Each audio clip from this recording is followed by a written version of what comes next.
Hi, welcome to another edition of Bringing Hope to Alzheimer's. I'm Ann Fraser, and today I want to talk about 36 things. There are 36 things that have been identified that can cause cognition issues, dementia, and lead to Alzheimer's. 36 things.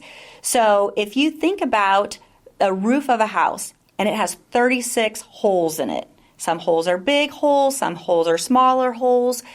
You might only have 2 or 3 holes out of the 36 things. Just those little holes, if you plug them up, will keep the house from getting wet.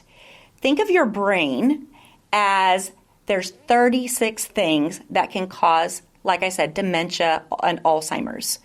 So it's finding a great healthcare professional, a great doctor that's going to look under the hood and is going to not only just run like your quick little CBC, your complete blood count, just the main things. It's somebody who's going to do that deep dive into what is happening in your body. So I'm just going to talk about just a few of those.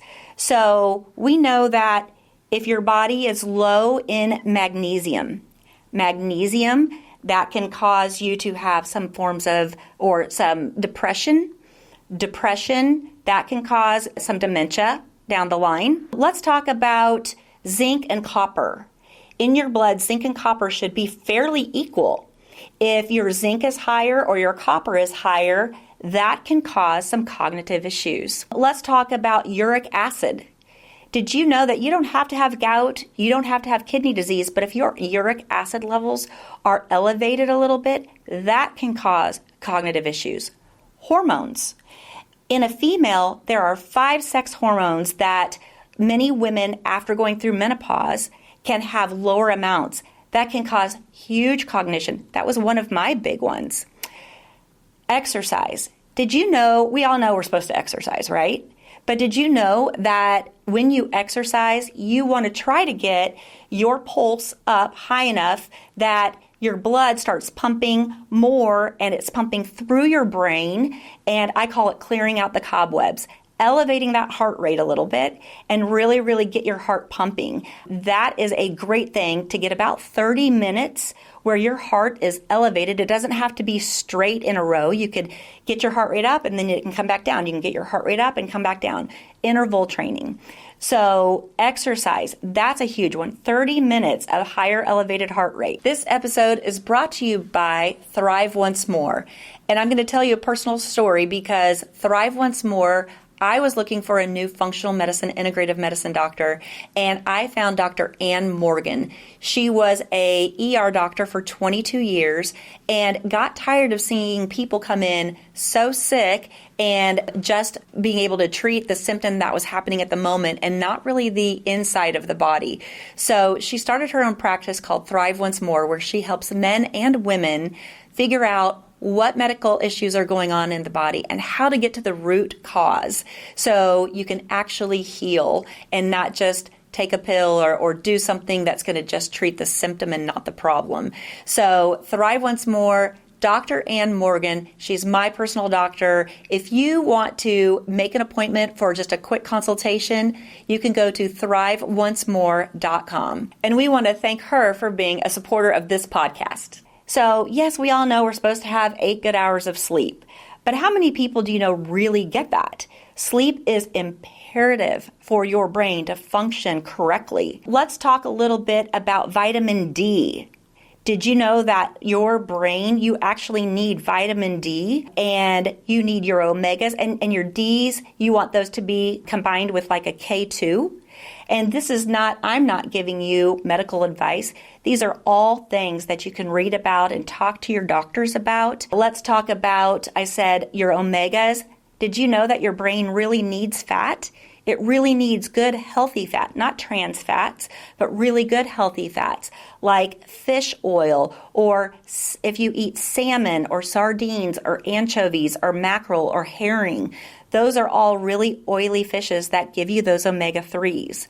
So there is so many things that are just simple little fixes that not addressed can end up becoming something like a dementia or an Alzheimer's over time. So there's 36 things. If you're interested in finding out what all of those are, then you definitely want to check out. There's so many books and so many neurologists and doctors that are now talking about things that cause the brain to start going in the direction of Alzheimer's or dementia. But if you look up on our website, we have some of these books listed there, but there's a book by Dr. Dale Bredesen called The End of Alzheimer's. Fantastic book. There is an author, his name is Dr. David Perlmutter. He has great information about uric acid and different things that are great for the brain and that's not great for the brain. There are different doctors. There's Dr. Mark Hyman. There's so many. If you start looking into the authors of all these different books and people that are seeing great things with brain health because of lifestyle, because of these potential 36 things, it has a lot to do with your food and your nutrients. If you're not eating really good nutrient-dense food, and you're missing out on certain vitamins or minerals, or you have an imbalance of those are things that can cause cognitive issues. So I really want to challenge you today to get out there and learn, pick up some of these books and really learn about your brain health. We've talked about that your gut is a second brain. Literally what you put into your stomach absolutely affects your brain. And so your gut is called a second brain for a reason. So start digging in, looking at that. Like I said, we have resources on our website, thenightofhope.com. And if you have anything that you would like to find out more about, any way that we can point you in a direction or towards resources, reach out to us. Our email is info, I-N-F-O, at thenightofhope.com, or go to our website again, thenightofhope.com. So I hope digging in a little bit and kind of talking about some of those different things will be helpful for you and that you'll want to jump in and start learning and get on this journey. So thanks for tuning in today, and we'll see you next time.